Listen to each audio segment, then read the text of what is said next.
like I still feel like I shouldn't have gone. My husband's absolutely furious with me, like not speaking to me. So mad that I went. Wow. The girl's got to do what a girl's got to do. Yeah, so did you bring those glasses? Did you buy them for the concert? No, I bought them, and then I didn't bring it up, but I bought something really cool that shows, here. Shows all of his Toronto shows. See that? And I've been to them all since November 18th, 1974. No way. That's dedication, that is. That is impressive. But that's kind of cool. So it's going to be framed and in my office. That's so neat. But you know what? I'm feeling it today. I feel like crap today. I'm sorry to hear that. Well, if I weren't feeling like crap, Katie wouldn't be there. For you to look at today. Pardon? We got better polar bears for you to look at today. If that's, did that one move? No. It's right here. There's one right here. Oh yeah, Katie. I don't know if that's I'm happy for the kids that they get to see the polar bears. Well, hopefully the things stick around here. We got. Check that out, Millie. Oh, here, hold on. Let me see. Look at that. For you. Oh. There you go. Maybe you can see it now. Oh wow! Oh, he's coming close. Yeah, I'm gonna send this stream to our website, so what you say will be live on the internet. Is that cool? You have 5 more minutes. 5 more minutes? 5 more minutes. So they look like they're not in bad shape. The one that I saw this summer she was in really bad shape. Where did you see one this summer? I was on Baffin Island, so we were. I was working with One Ocean. They're one of One Ocean. They're an Ocean-wise partner, and they basically want to do video conferencing live from the Arctic and Antarctic. So, but yeah, she was not as in good shape as that. I should see if I can share the picture with you. She was in bad shape. Yeah, if it was summertime and she was in bad shape, that's not good. Yeah, I'll see if I can find her. Where's our other bear?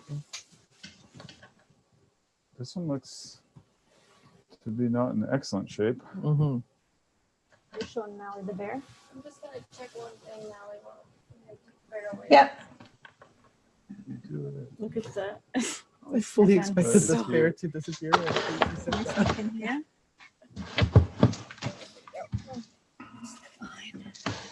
Tay and Melissa, what rating would you give this one? Where's my phone? You're over there, right there. Hey, big guy. Oh, I don't know. You're probably Scarred up neck. 3? What's right? It's that like You thin. don't see the rib. That's true. There's still like fatty over the ribs. It's not really well. I'll try not to drop my phone off. That's a cute bear. She is. Oh, Or she. Tay's You thinking can it's a send boy. so far. Ooh, big yawn. Good shot there. I found it. Oh, that looks. What? Now, can you tell the difference if they're male or female from that close? That's pretty much mostly what we talk about here on the buggy. Yeah, it really is. It requires a pair of binoculars and just the right view of the polar bear. Okay, so here's my girl. Here. Oh yeah. Can you see her? Wow, look at that. Oh, nice. That's a an beautiful awesome picture. Yeah. Wow. You're welcome. But she's not in very good shape, the Inuit guides told us. Doesn't look terrible. She's not like emaciated at least. Probably just No. on the thinner She's skinny side. in the front, but her But But that was July. oh, not to Right. section.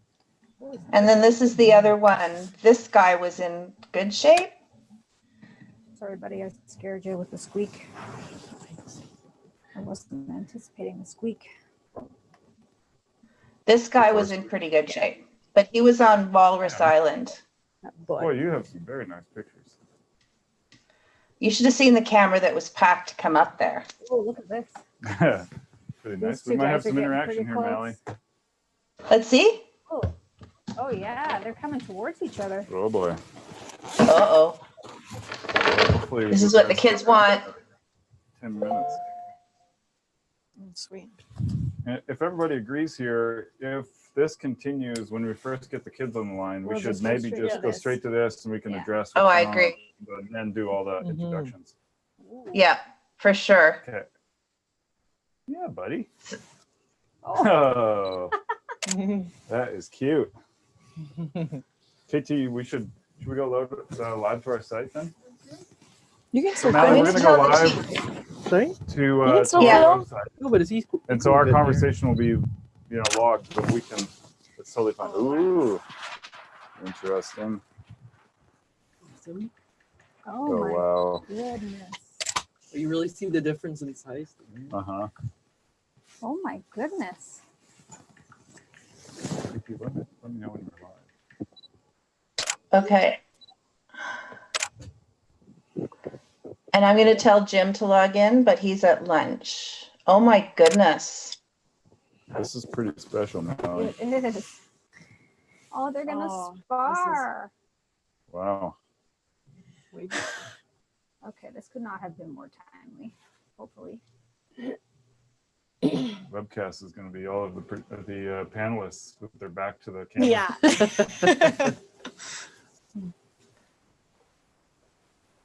Oh my goodness. Wonder if they know each other. Are you getting pictures of this? Oh, yeah. Awesome. I'm going to take my hat off so I can. Should we sing the Getting to Know You song? Oh, don't leave. No. Perfect. Thanks, Vicky.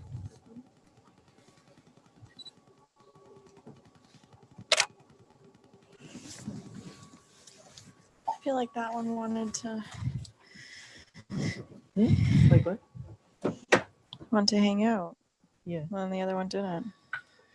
Still live? Pits. Oh, coming back. Would like to introduce what we're seeing here? I got some good ones.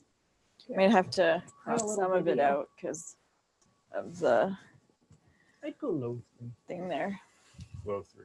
but no risks. No. Probably are, but it's lagging at the moment.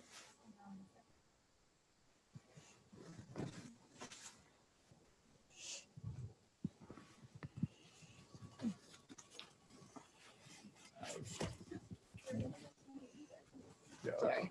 For now.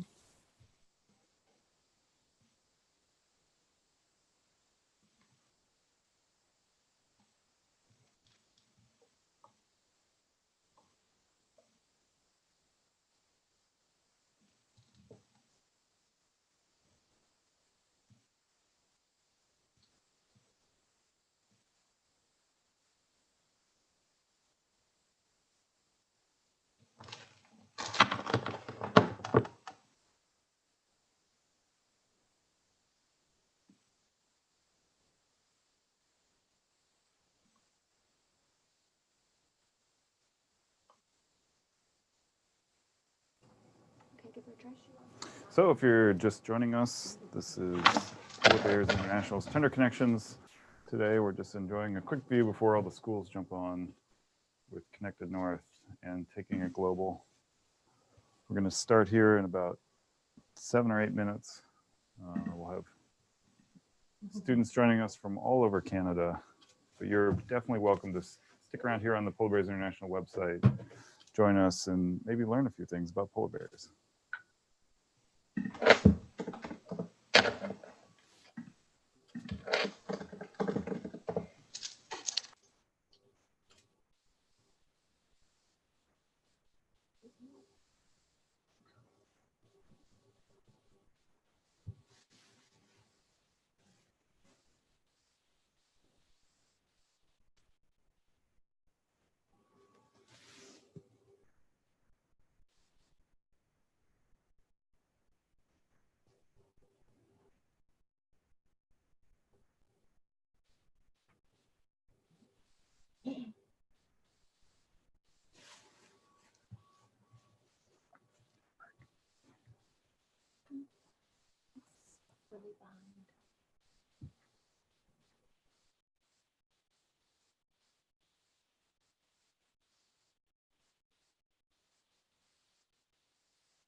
Is it less windy there today?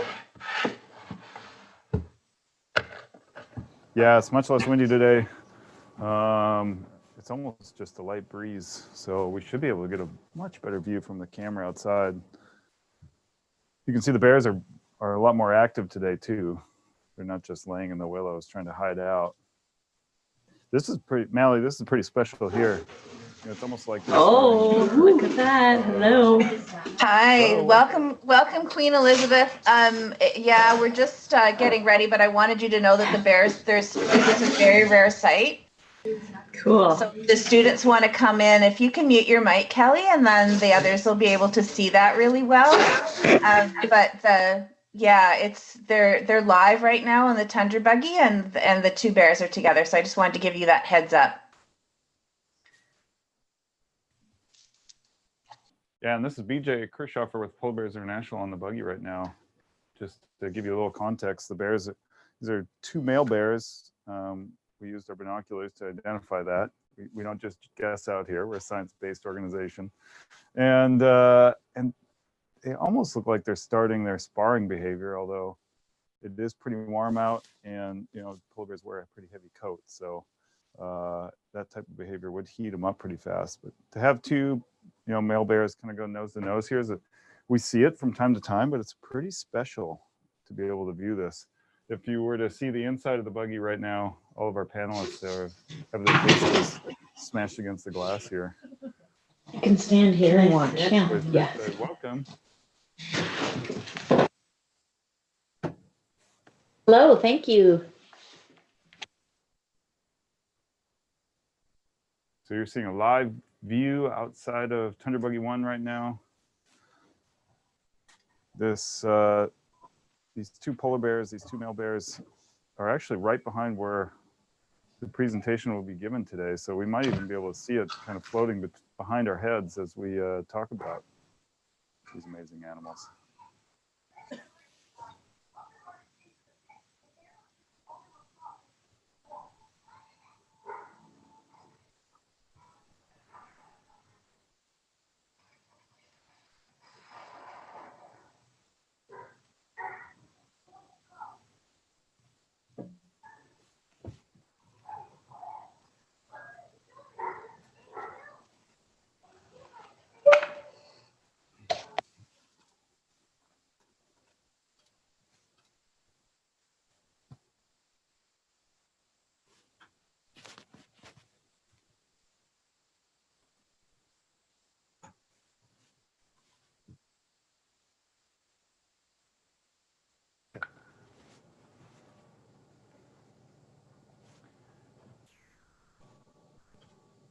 I'm just going to meet me.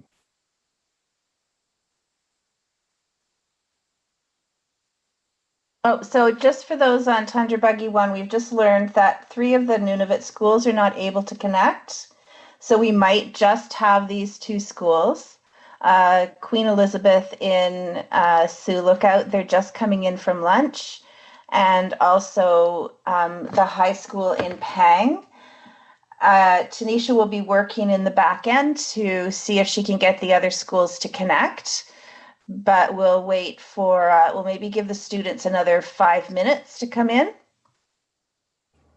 Sure, we're happy to delay here. We can just leave this view up on the screen so students who are here can enjoy. And we can even kind of talk a little bit about it as we're stalling for the other students. Yeah, that would be great. I don't know if Taya, if you want to maybe talk a little bit about what we're seeing here. This is Taya with Polar Bears International. It is indeed. Yeah, no, this is an awesome thing to see. So the bears really are just hanging out here, waiting for the sea ice to come back. And, you know, usually they try and conserve their energy, but sometimes the males maybe even the females, but mostly the males will spar. And we also call it play fighting. So it may be just playing, or it may also be, a way to stay active and to be sure that you're up on your fighting skills for when the mating season comes around. So the fighting or the sparring that we would see this time of year, they're not really playing for keeps, if you will, huh? They're kind of light duty sparring. Oh, for sure. They may take like a piece of fur or whatever, but it's nothing compared to the kind of fighting they get into later in the year or earlier in the year in the springtime during mating season. I don't know if we can, if you can see in the camera, but the bear that's in front right now, the neck of that bear kind of looks like, ooh, that one went a little jump for him. The neck of that bear looks like the fur is kind of missing in places. Mm-hmm. Is that from the sparring, possibly? It could be. It could also just be, I don't know, from scratching on the willows. They do that sometimes. It is a little bit of a dirty bear, so I think it's been rolling around in things. It does look like to be a dirty bear. Sun's coming out. This is a pretty nice day here on shore Hudson Bay. It really is.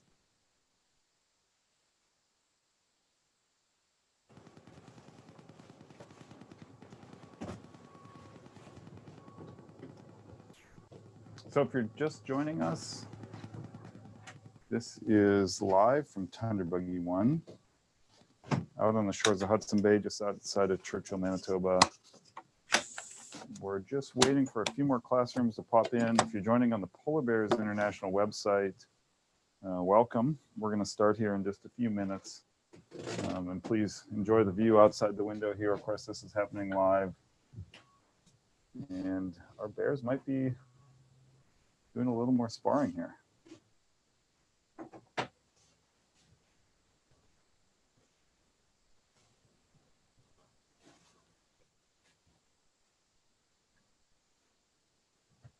You may be sparring.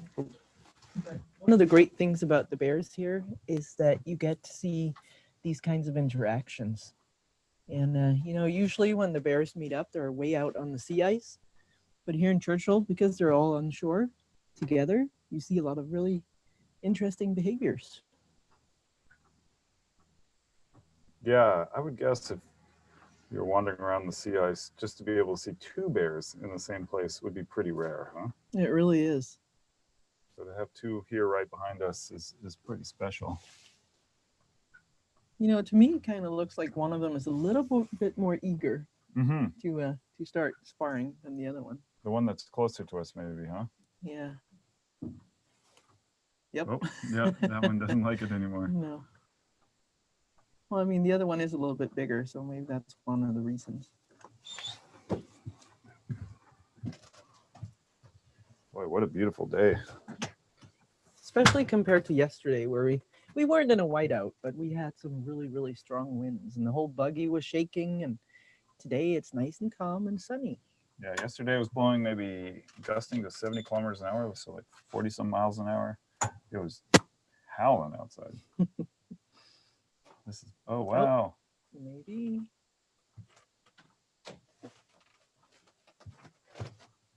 Can you still see him, Katie?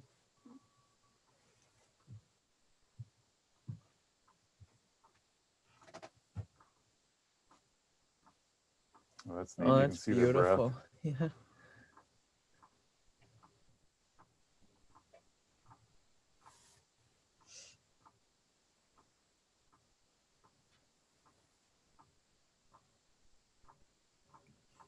That's pretty awesome. Students, are you seeing that? Thumbs up if you can see that.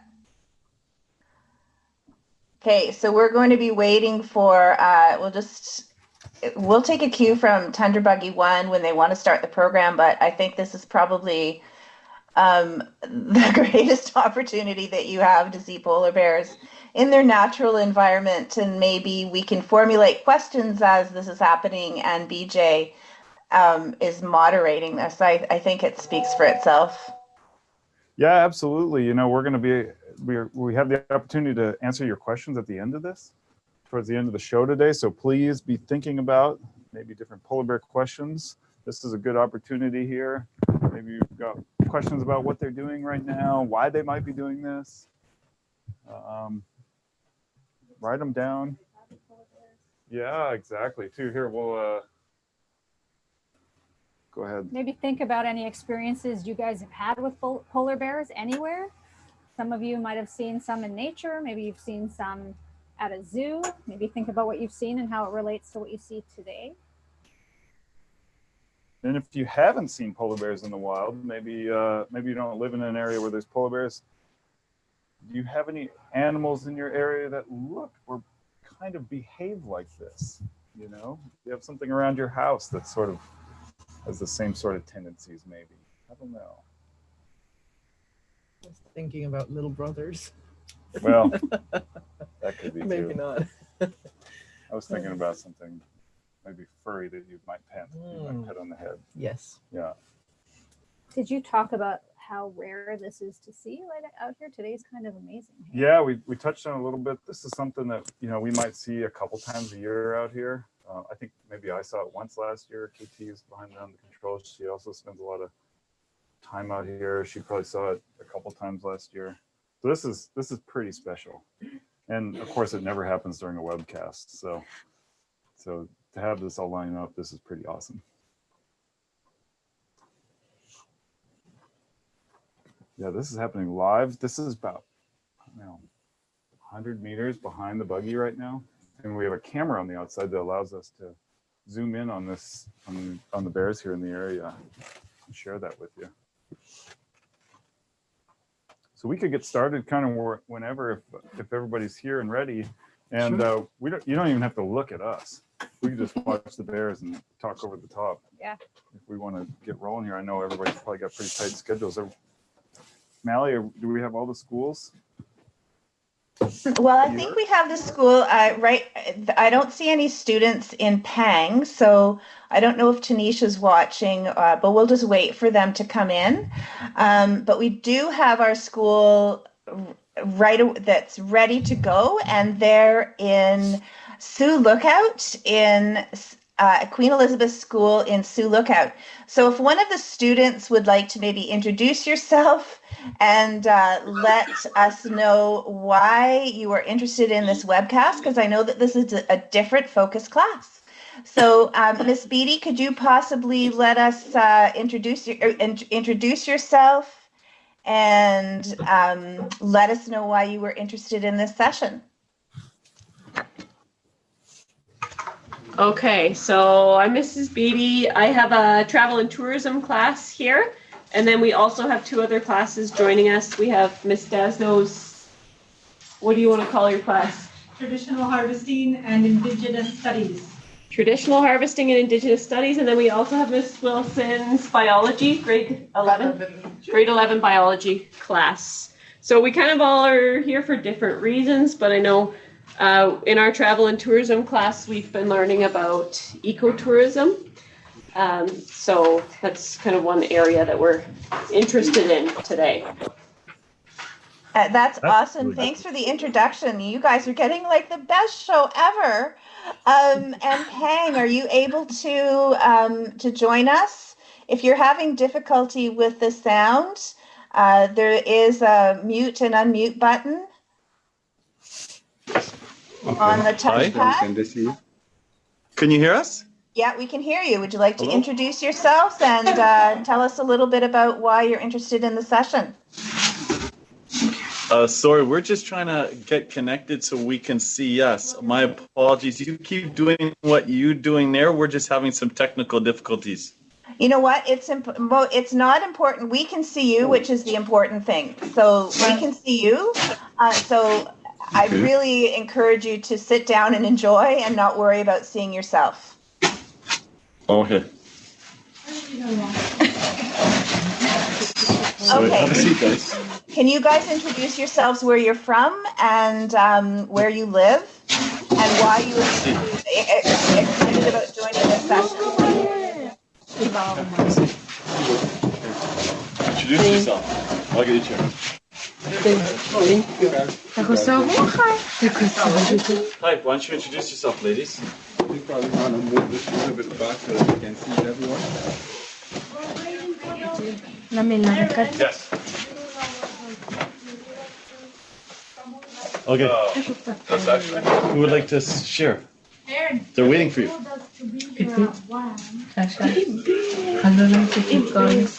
Sorry, they're a little bit shy.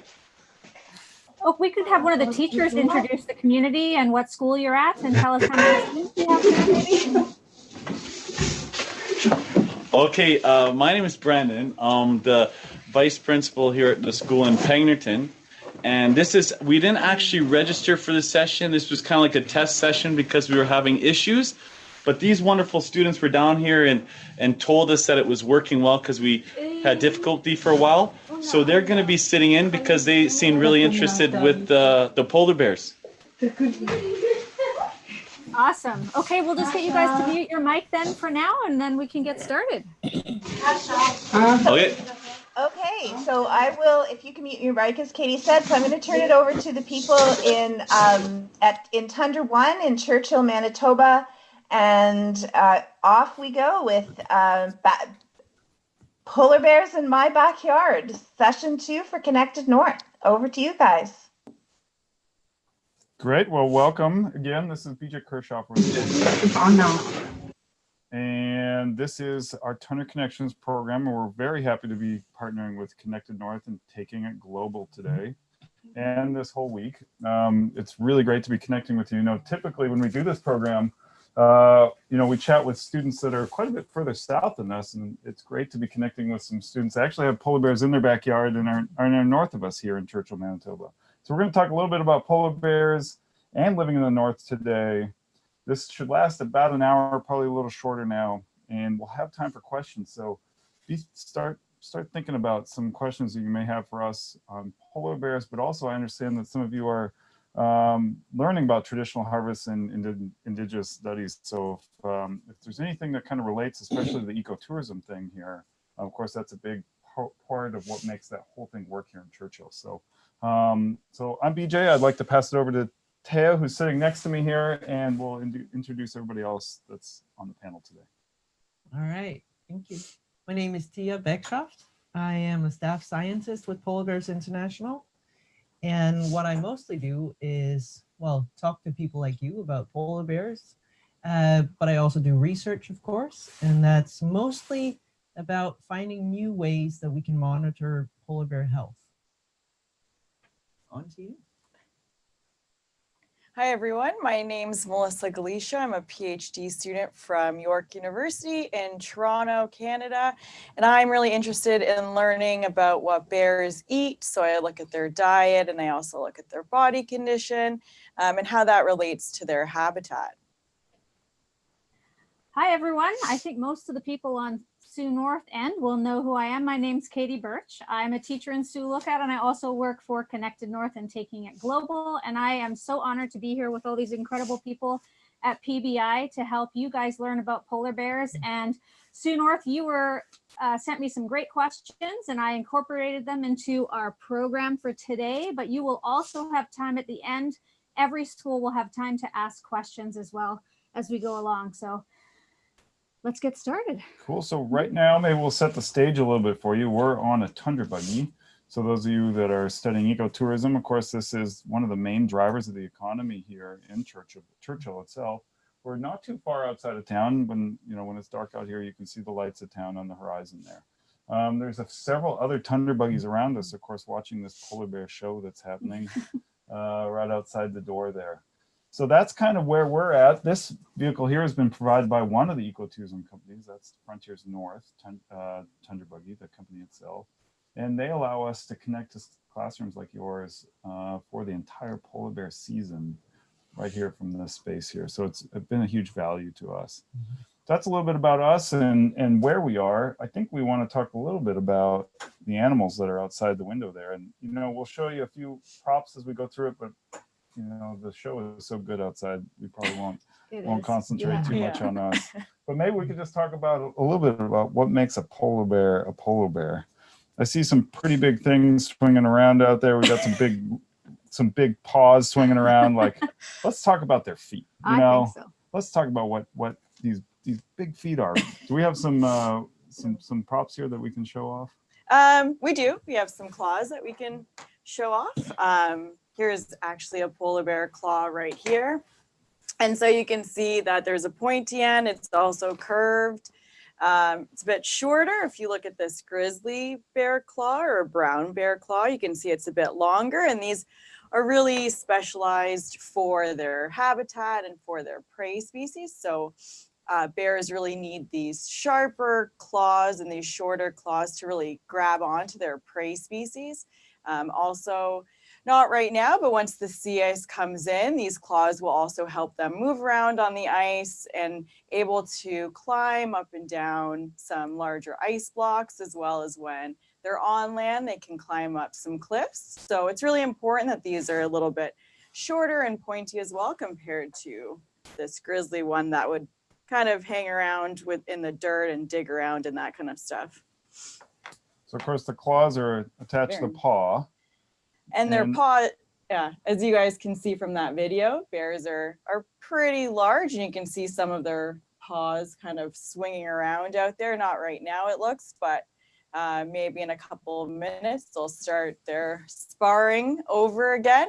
But they do have these big claws that kind of match their big body. The claws can measure 30 centimeters or so, kind of like a dinner plate or yeah, the whole paw itself. The whole paw itself can measure about a dinner plate.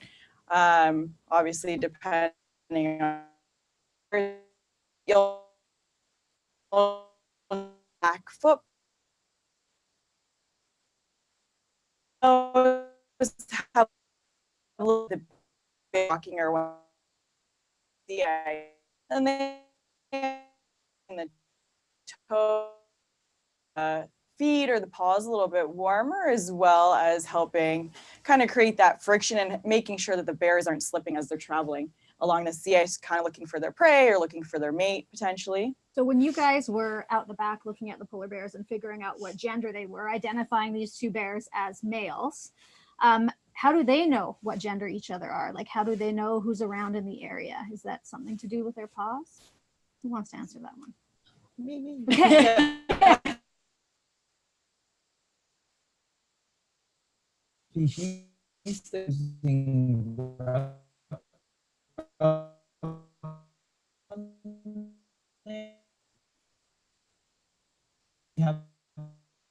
But other than that, polar bears, and so they had to find some other way to do this. So they actually have smelly feet. First, will set their foot. They will leave a little bit of that scent behind. So any bear that wants to, see during mating season, I want to follow or not, they just stick their nose right into that track of the all sorts of information. Our high school teachers out there, you can't complain. Yeah. No, because they're channeling their polar bear. Yeah. Love it. Yeah, nice. Yeah, so one of the things, of course, that make a polar bear so iconic is just its color. It's unlike most other bears out there. Let's talk a little bit about the fur. Let's do that. So maybe some of you, excuse me. Some of you had a chance. Excuse me, just before we go on a little bit, just so they're aware, so that you're aware, we're hearing very choppy sound. I wonder if it's because we have extra people on. Is on bouncing up to 100, 200, and then back down to 40 to 70.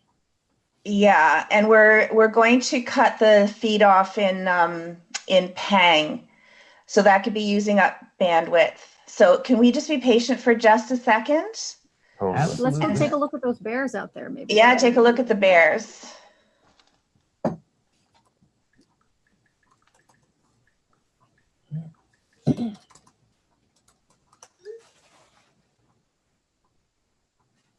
Oh.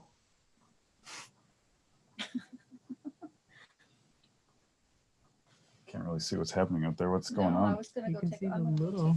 I can't see. Oh, nope. Oh, did they There duck you go. down? Oh, there we go. They kind of flopped down and one flopped on top of the other. Oh. Oh, maybe not. sort of did a flop though. Yeah, some of the connection issues could be here in Churchill. We'll see what we can do about it here as well. So we're just asking anybody that is basically, yeah, thanks. And Brenda, if you can as well, we'll share the recording, and then we're going to see if we can get Pang, and that might help.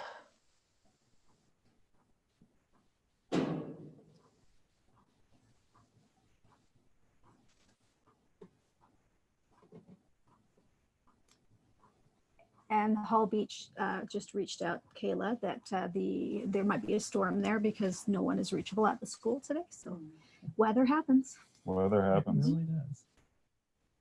And we've been doing this program for over 10 years now, and sometimes weather happens here, and it takes our whole stream out. So we just happen to be having a beautiful day here. The bears are doing well out there, so we can watch them. Yeah. I could watch them all day, actually. We'll give them a high five later. Yeah, we will. Yeah. You do that.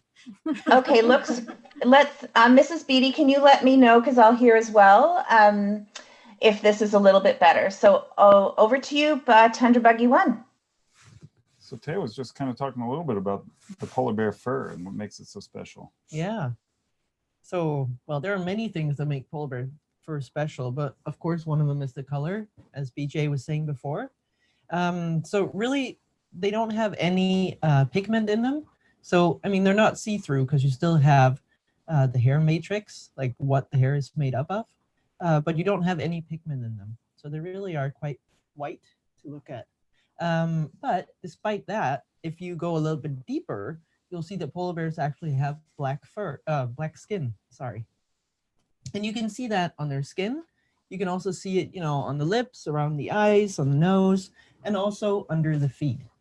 And this black skin, we think that it's partially to absorb the sun, like get all the heat out of the sunlight that you can, but also potentially to actually protect the bears from UV radiation. Because, during, the very sunny part of the year, they have 24 hours of sunlight. So with the fur, obviously that helps them survive through the winter. Are there any other things they do for survival in the winter that will help them fight against the harsh conditions? Right. So in addition to this fur, they have even two kinds of fur. They have the soft under fur. It's kind of woolly. It's like a nice sweater. And then they have this coarser guard hair, we call it. That's kind of like a windbreaker on top. So those two things together really help keep the bear warm, but also, a bear that's in good body condition, a bear that has a lot of fat on its body, will be able to handle much lower temperatures. Thank you. So that dark pigment in their skin, that's just not on the outside too. It extends into their mouth. Is that right? It does. Yeah. So if you do look into a polar bear mouth, and they do a tongue flick every now and then, or a yawn, you'll be able to see the color inside their mouths. And it's kind of it can be really black, blue, or quite pink, or anything in between those two. I saw a polar bear once with almost a purple tongue. Yeah. Pretty cool. I like to think of it as their thumbprint. Oh, that's kind of Yeah. neat. Yeah, totally. So we also have this big skull in front of us here. Right. Yes. Maybe we could talk a little bit about that and some of the special attributes there. So this one, it's a replica. It's not a real skull, but it is a big male. And here you can see some of the reasons why polar bears are just so well adapted to being up here in the cold. One of them is, if you look at the skull, can they see the skull? They can see the skull. It's a very long skull. It's elongated compared to other bear species. And of course, that's for the bear to better be able to reach down into the breathing holes of the seals that they're trying to catch. And when they do get a seal, they use their beautiful, beautiful teeth. Their teeth are optimized for shearing, so for cutting. And of course, the great canines are made for holding the seal, dragging it out of the water. Finally, one last bit, just because I think it's super awesome. If you look into the skull here, you'll see this structure inside the nose of the bear. Sometimes in real polar bear skulls, you won't see this just because it's kind of a fragile structure and sometimes it disappears or falls out. But if you can see it, what it does is it increases the surface of the cells inside the nose that help the bear to smell things better. And so, the bigger the surface, the better your sense of smell is going to be. So this long, skinny head also kind of extends all the way to the neck too, right? Mm-hmm. It does. It does. Is there any reason for that? Well, that would be the same thing. If you want to reach down into either the breathing hole or a birth layer, the ring seals have their pups on top of the ice, but under the snow. Right. So if you want to stomp on that roof and break in there and grab that little morsel of fat that is a baby seal, then it's really good to have a long neck. Yeah. So maybe someone could explain a breathing hole then, and maybe students don't know what those are. And you mentioned a breathing hole, Taya. What exactly is that? Sure. Melissa. Yeah, so normally ring seals, they tend to dig out a breathing hole in the sea ice. So you'll just see a little hole in the sea ice, and they can have multiple holes that are around. And so as they're swimming, they're collecting their prey. They can come up in the hole to get some air in order to breathe.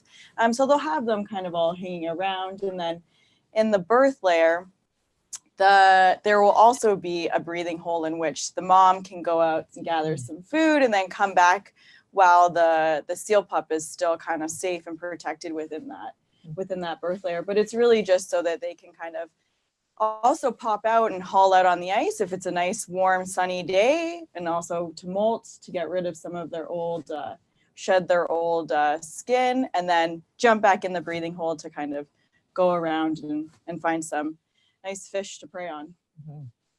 That's awesome. So now that we kind of know a little bit about seals now and what they do with their pups, maybe that segues really nicely into the cubs of the polar bears. Yeah. Should we show some pictures? They're super cute. They are cute. It has to be one of the cutest animals in the whole kingdom. Baby polar bear kids. Yeah, so we had a question there, didn't we? I believe we did, yeah. Do polar bears hibernate, males versus females? And that's kind of in the same realm there. It turns out that only the female polar bears hibernate, and it's not really even hibernate. It's more like they just go into the den, and it's a maternity den. So they'll go into this snow structure, at least down here. Right about now, they're starting to localize, find a spot that the snow might collect, and in the next coming months here, they'll burrow in when the snow falls, and hang out about January 1st. Give birth to a 1-pound cub. Very, very tiny, nearly furless. You described almost like a fuzzy outer. Yeah, like they are completely pink and then with a fuzzy white coat. And they're super small. 1 pound is like 4 sticks of butter. Inside of that den there, the cubs will grow very quickly off of mother's milk. It's like 32% milk fat, so it's super fatty. It's like melted butter again, another butter analogy. And there they'll grow very quickly up to like 15 pounds or more when they'll come out of the den sometime around mid-March. And so if you're a male polar bear at this time coming out of the den, that'll be the last time you go to a den. Wow. For females, they will enter a den again once they become mature and pregnant later in life. So it's very different than maybe some of the other bears that you guys live around. Black bears or grizzly bears will go into dens each winter because of a lack of food. Polar bears, it's very different. Wintertime is when they can catch their food. And they really want to get out there on the sea ice to get those seals. So we got another question here. What's the lifespan of a polar bear? So the oldest polar bear that we know of, she was 42 years old when she died, but she was in a zoo. So of course there were people taking care of her, even when she got sick and older, and maybe she even needed to eat different kinds of foods. Out here in the wild, I think the oldest bears that we've, had in hand and where we know their age, they were early 30s, but usually we'd say mid-20s is how old they get.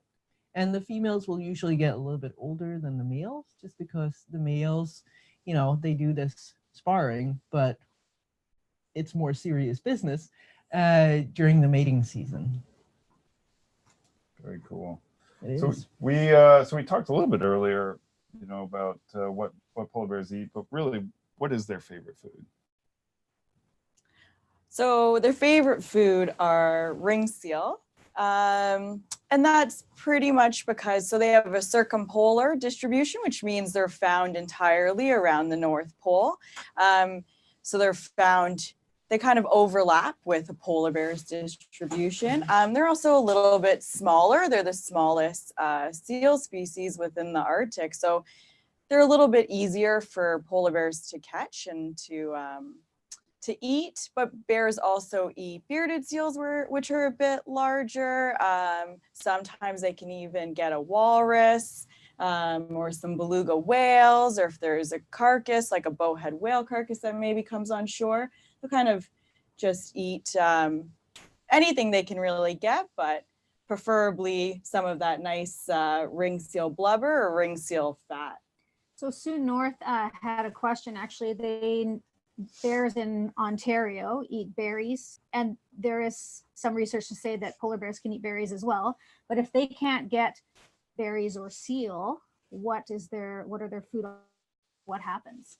So there are, when bears are coming in on land, especially in some of the more southern subpopulation, there's some of the more southern areas like we are here in Churchill, you'll see polar bears kind of eating the kelp around or eating some berries, which they can eat, but for the most part, bears will really rely on that fat that those ring seal or those beluga whales have. They'll really rely and need that fat.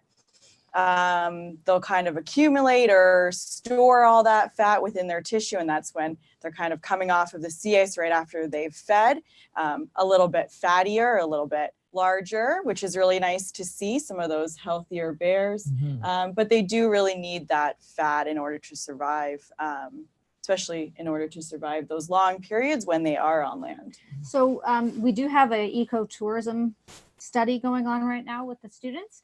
And this morning I noticed a bear kind of standing up by the lodge where the food was being cooked. And the students were wondering if the tourism industries feed the bears at all. Does anyone know?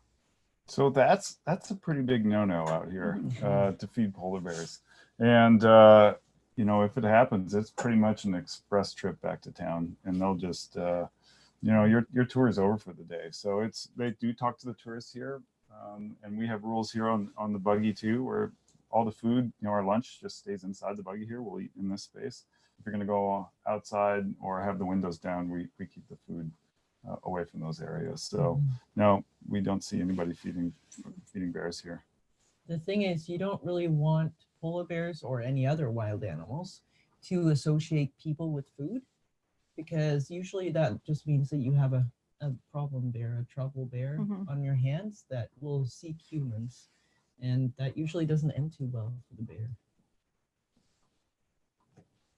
So do we have a way to kind of look at those bears that are outside and assess how good a condition they're in, how they're doing, how much food they've eaten, sort of thing? I mean, is there a way without going up and poking them? Yeah, Totally. Yeah.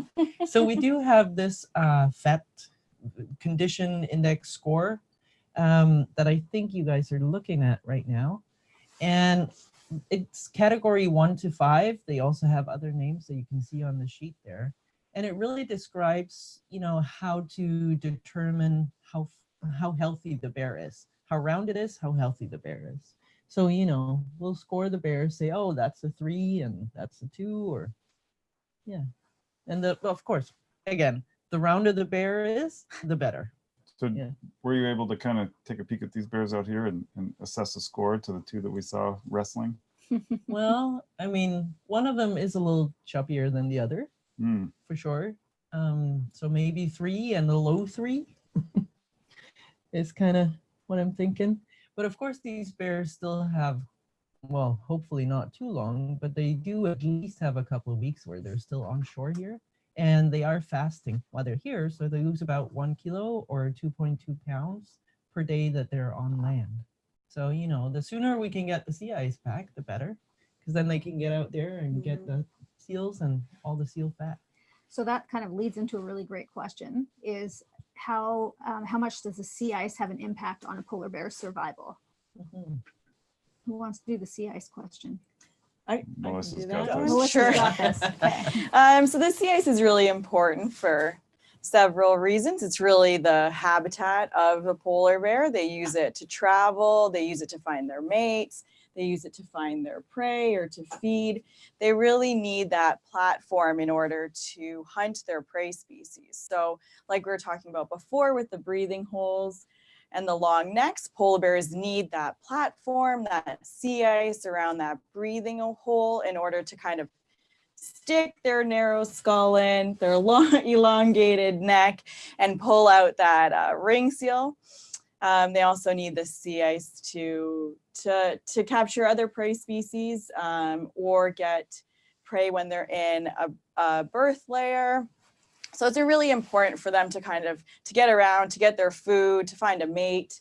It's a very, very essential part of a polar bear's life and a very important habitat for the polar bear. For sure.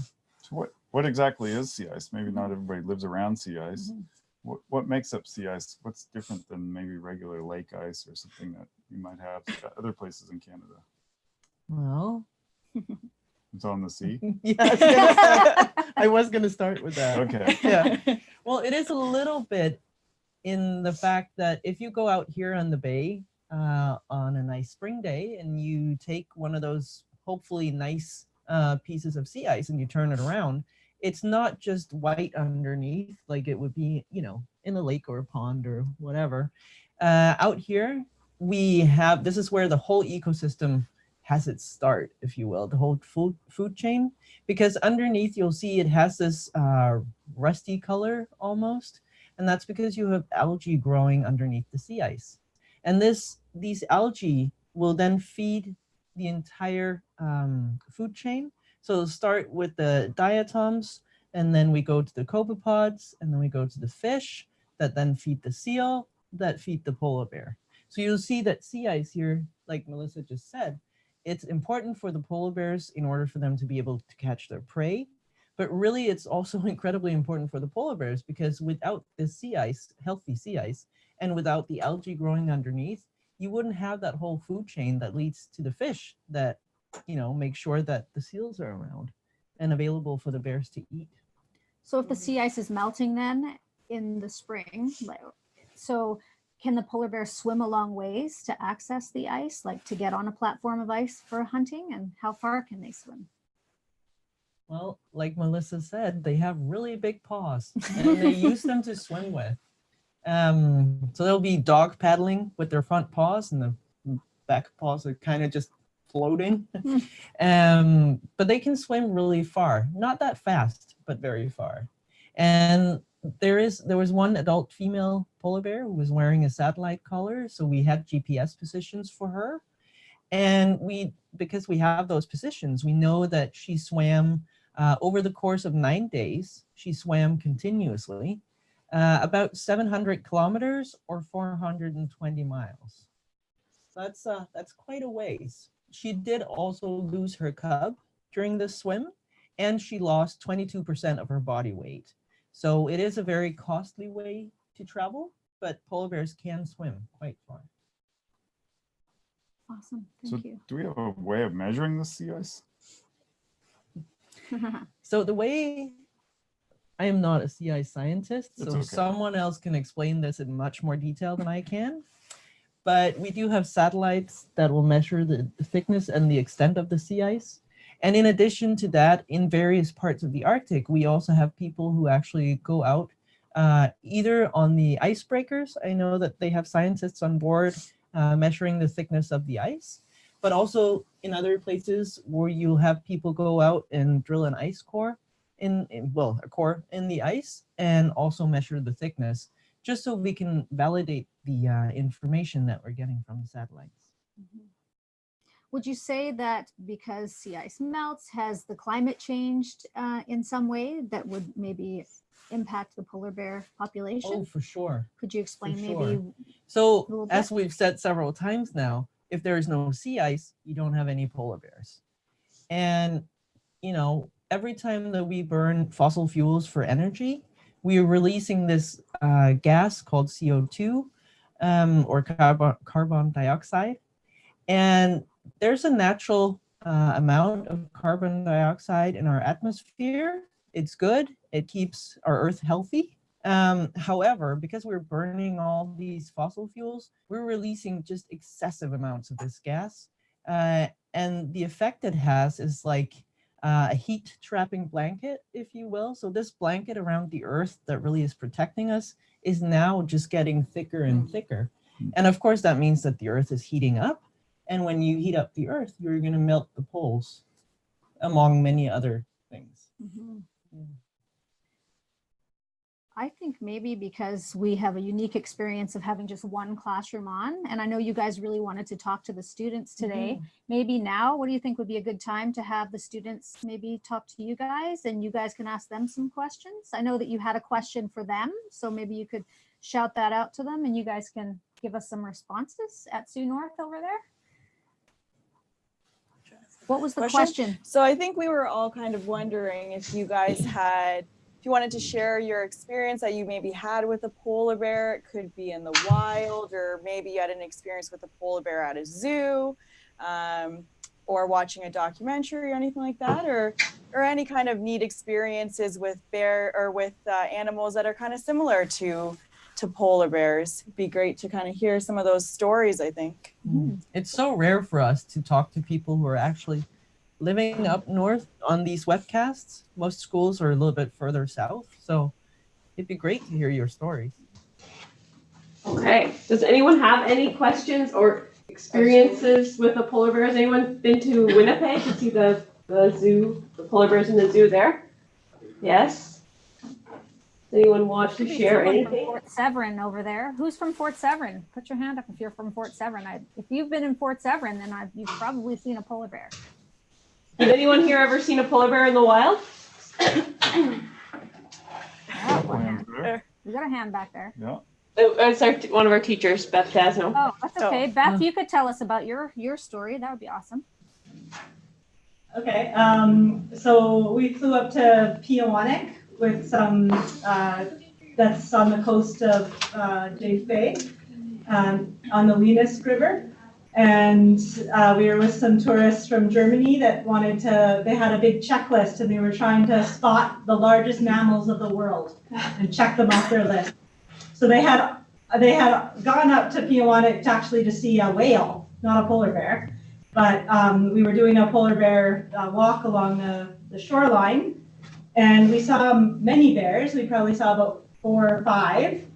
We each needed to have some practice using a gun a rifle before we went out on this walk. And we had an Aboriginal man with us from Peawanuck, and he said they generally rarely would shoot the bears on something like this, but they would shoot up in the air as to scare the bears if there was ever a situation. What the most fascinating thing I found was just how well the bears camouflaged in with the rocks on the shoreline. Even when we were looking at the camera, you see all these huge boulders, and our guide would be like, "Oh, there's 3 bears down there." We're like, whoa. And they look like boulders, and we're like, we don't see the bears. And then all of a sudden the boulder would get up and start walking. We're like, oh. So that was quite fascinating. It's just the amazing adaptations for camouflage. And we saw a mother with a cub actually when we went up too. It was really, really special. That sounds awesome. Yeah. We've seen a few rocks out here too. In fact, we named one rock today, a bear rock. Yeah. I have a question. Their surroundings. Oh, go ahead. Yeah, I have a question that sort of, surrounds a lot of the sessions that we do. We know that ecotourism is becoming really big in Churchill and also in other parts of the north. So what kind of career path would the students require in order to work at Tundra Lodge or on the Tundra Buggy, or be a polar bear specialist, or in their case, I know they have moose, or to be an animal specialist, or to be a climate change specialist, especially when they are living in areas that are directly affected by global warming. They have those personal experiences. So what kind of career path do they have for tourism, for science, and for, I guess, biology, like animal studies? Boy, I think there is such a wide range of jobs up here that support tourism. It's pretty remarkable. I mean, if you just look at our day out here, it starts every morning with a kitchen staff that make us breakfast and the rest of the tourists breakfast. So these are professionals that went to school to learn how to cook. And so they take care of everybody there. We ride inside of a machine here. With, a team of mechanics that take care of it. We got another school jumping in. So we're just talking about ecotourism in the north and the different types of jobs here that one might find or need to have if you wanted to work in a place. Can you hear us? Yeah. Yeah, who do we have on there? Mally, is it Santa Kilowatt?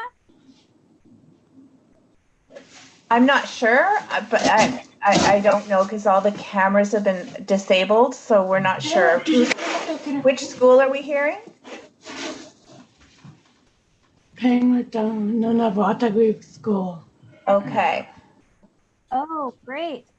That's excellent. So what we're going to get you guys to do then, Pangerton, is if you could just mute your microphone, unless you guys have a specific question for our researchers here. Do you guys have a question or a story to share about polar bears? You're so quiet. Oh no, nothing. I'm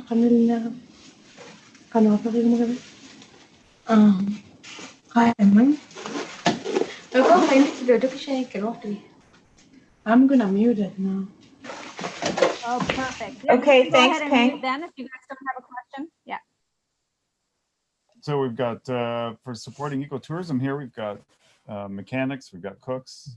That's kind of the operations side here. You could be a guide, and there's a lot of different types of naturalists up here, people that study plants or animals, and they come on and they help kind of fill out the tourist experience. So we have guides in Sioux Lookout as well. It's really actually neat. What I've learned since being here is there's guides that guide rafting in BC, and then they come out here and for their winter season and they do guiding on the buggies. So you, like in Sioux Lookout, there's plenty of jobs in fishing guiding. One of the girls in the kitchen, she's the sous chef, I think, or one of the waitresses.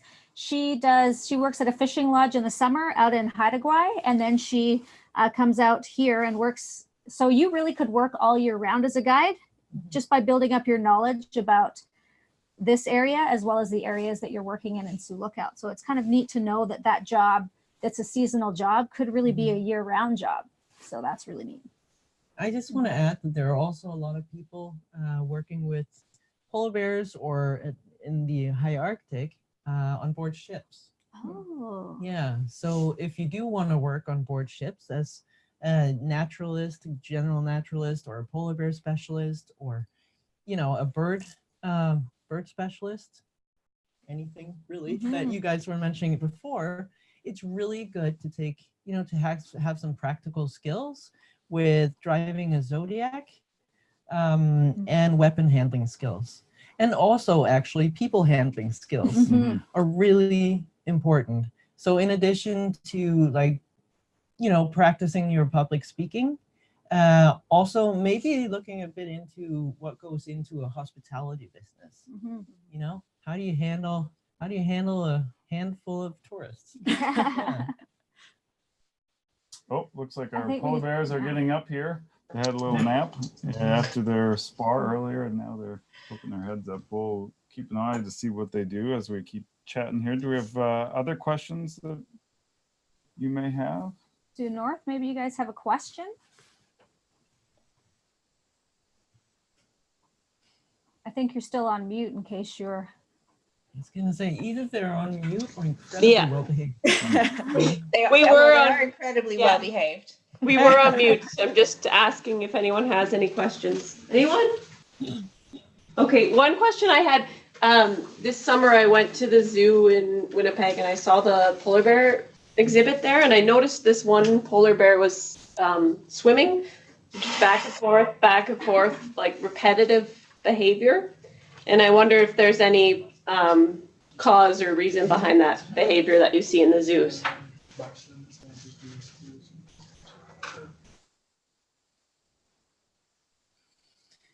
So, how to put this?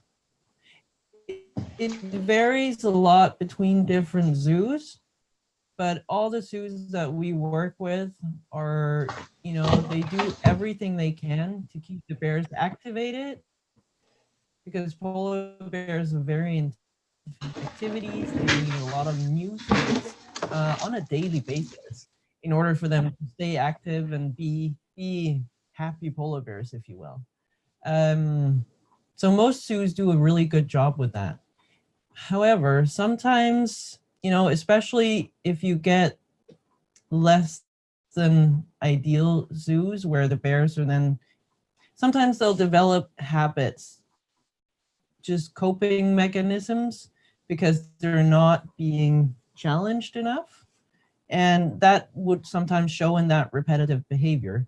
But oftentimes when you see it in a good zoo, like a Assiniboine, it's not actually something that they developed at that particular zoo, but it's because they've come from somewhere else where they were under really stressful circumstances. It was really stressful for the bears, and they may have developed it there. But once they have this habit built into them, it's really hard, even if you have a really good zoo where they do everything that they can to keep the bears stimulated, it's really hard sometimes to get rid of that habit again. That's really interesting. That's a good Thank you. Wow. So do you work with the Assiniboine Zoo? Like, do you partner with them, or? We do have research projects with the Assiniboine Zoo, and yes, we do work with them. Polar Bears International works with many zoos in North America and over in Europe. And part of it is because you know, zoos, more people attend zoos every year than all of the sporting events combined, all the professional sporting events combined. Wow. So it's a really neat place to be able to get in touch with people and be able to share some information on polar bears and what people can do to help. So that kind of leads really well into what the program that we have. It's like if this was scripted. We have a program with Connected North and Taking It Global called Rising Youth. So if you guys in Sioux North or anyone who's watching this video after the fact from our schools, you can apply for funding to do small projects, medium projects, or larger projects. And we have people on our staff that can come in, like that can video conference into your school and help your students build projects. So the first level is kind of a small group project. So if you were interested in helping the polar bears in some way in your community, whether it's doing an event to raise awareness, you can get a grant of $250, $750, or $1,500, depending on what the activity is. And the Connected North team member can help you, or the Taking It Global team member can help you fill out that grant and get it in. And the age is, I believe, Mally, is it 15 or 16 to 30?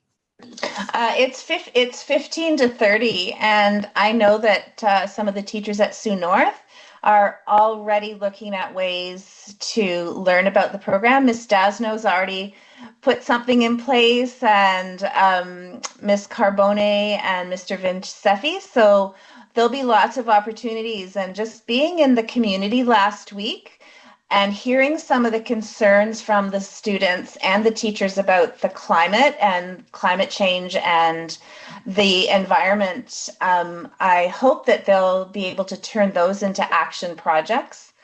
So we're looking for, reach out to Katie. She'll be there to help. She's right there.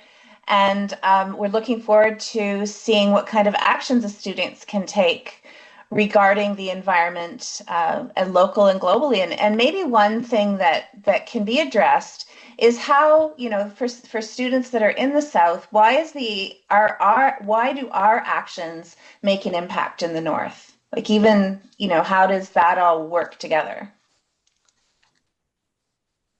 Is that a question? I feel like that's sort of a question. Yeah, that's a question. Like, okay. I didn't get it. I didn't get it. So how do their actions in the south impact where we are up here in the far north? So how does Toronto's behavior affect things that happen up here in Churchill? All right. Sorry about that. Well, I mean, there are many different ways that, you know, north and south are connected, but obviously one of them is with the burning of fossil fuels, because you have a lot more people living down south than you do up north. And so, you know, fossil fuels don't see any borders or stay within the town or whatever. They'll affect everyone. Something I learned from you too is that even the cables inside your computer are sprayed with the fire retardant, so things don't catch on fire. And that through your research, you're seeing these pollutants be in the polar bear fats, right? Yeah. So a lot of the pollution that is emitted, you know, like your pesticides or your flame retardants, like you're saying, inside your phones or your computers or your TVs, and sometimes even in like baby clothes and toys and whatnot, and the spill resistant stuff that we put on our couches and all of these things, they will actually make it, a lot of these things will make it all the way up north and be incorporated into the food chain here. So unfortunately, that means that polar bears, because many of these compounds, many of these chemicals are lipophilic, which means fat loving, they will accumulate in the fatty tissue of the animals in the food chain. And because, like, you know, polar bears love to eat seal fat, you know, when they're digging into that seal fat, they're also ingesting an enormous concentration of these different chemicals. That's really interesting. Yeah. No. So I think, does Sioux North have any more questions for us? We're getting pretty close to 1:30 here. Can I add one little thing? Please. Just one little thing. Just going back to the zoo question, because if there are any of you out there who have like an engineering mind and you like tinkering with little things or getting new ideas for how you can approach things, especially related to polar bears, since that's what we're talking about now. Working with zoos is something we also do because we try and develop less invasive ways of studying polar bears. And sometimes in order to develop a whole new way of studying polar bears, you need to have a polar bear that you can access several times, you know, at specific points in time. Whether it's to take a blood sample or to have them walk on a treadmill to see how fast they can walk. There are so many unique opportunities that we have in zoos. And so the bears in the zoos can help us develop new, brilliant methods to look at the bears in the wild. And, you know, so we're doing conservation relevant research on bears in the zoos. And that's where, you know, having good ideas for little electronic bits and whatnot. That's not what I do. That's more what you do to put together. Yeah, so you can also work with zoos to really benefit the bears in the wild. And it ends up being very good for the bears too. They train them to interact with these things, whatever be a blood test that they train them to put their paw on. So it's, you know, it's good things that the bear's working through. It's problem solving that the bear's working through itself too, and they like it. They're large, smart animals. And you guys have a really great infographic that I'm going to share back with the teachers. And this just gives, you guys could pull it out, put it up on the smartboard or something, and it just gives you an idea of some things that you can do to bring change and to improve things now. There's some, it's like a web, you can take a look at that with your class and do some brainstorming, and that really fits well with looking at what the Rising Youth grants as well. You can use that infographic, which we'll send out to you. And I believe Beth had a question at the back. She was standing up. Yes, she did. I just wondered if there are any Indigenous communities nearby Churchill that hunt polar bears. So the closest community would probably be Arviat. And that would also be a part of the same kind of general area as these bears in Churchill. So they're all kind of a part of this Western Hudson Bay area, or this Western Hudson Bay subpopulation. I myself actually use a lot of the samples or a lot of the bears that are harvested. So they're kind of used for the community, some of that meat and blubber, as well as the entire bear. But then I also get some samples that are sent down that are really great for research and get some long-term monitoring. From that, I can look at, from a small piece of fat, you can get their diet, you can get their body condition, see the difference between males and females. So yeah, a lot of those harvest samples are being put to use, and some of those closer communities would be, I think, Arviat and maybe Hull or Whale Cove or Hull Beach. Hull Beach. Yeah. But and Santa Kilowak as well. It's mandatory, right, for the hunters in Nunavut to submit a sample when they kill an animal. Like, it's not necessarily the case everywhere. Yeah, so in Canada, or at least in Nunavut, the polar bear harvest is really, really well managed. There'd be a quota for each different area of polar bear. Each different subpopulation would have a certain amount that they could harvest for that year. And any bear that is harvested, samples need to be submitted, the location the bear was harvested, the type of harvest it was, so if it was from a regular harvest or if there were some sport hunters that had come up. But yeah, in Canada, the bears and the harvest are quite well regulated.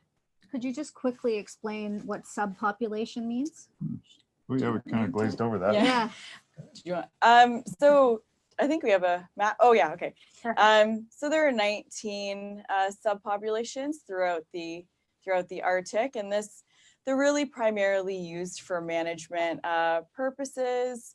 All of the bears essentially kind of hang out still within their area. They can cross some of those lines, they can cross some of those borders and some of those subpopulations, but these subpopulations are really great for management reasons and kind of to track or to monitor some of these populations over some long term, like the Western Hudson Bay subpopulation, I think has been studied for probably one of the longest, and same with the Beaufort Sea, or Northern Beaufort and Southern Beaufort Sea have been really, really well studied, but they're great for management and kind of to break up this global population that really differ if you're in the southern area. So if you're in Churchill here, a lot of these bears will differ from some of those high Arctic bears. So it's really great to kind of have them a little divided up to make everything a little bit easier to kind of study.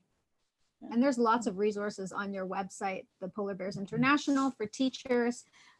There's lesson plans on there, I believe. There's tons of video, and every week you guys are connecting online. Yeah, for the next 3 weeks, we'll be running a Tender Connections program. Of course, we've got other classrooms that may be connecting on the Polar Bears International website. So if you click the Get Involved link on the website there'll be all these things, all these resources for teachers, curriculum, and things like that. So please check it out. There's also an evaluation link there. There's a survey. So please consider filling that out with your classroom as well if you're connecting on the website. We'd love your feedback. I'm going to follow up with an email, and also February 27th is a pretty important day for you guys. Yeah, we've got International Polar Bear Day on February 27th. So loop back to Polar Bears International, come check out, see what we're doing there, and see what you can do to help polar bears.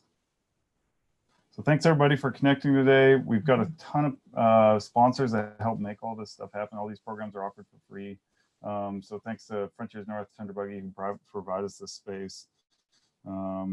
Thanks to Canada Goose, who keep us warm with these nice coats and help make our programs go, as well as everybody else that's listed here on your screen. So thanks everybody, and thanks for connecting. Can we just put a picture quote of the Tender Buggy? I don't think we showed that. Oh, yeah, did we? Oh, we did? Okay. Oh, we did.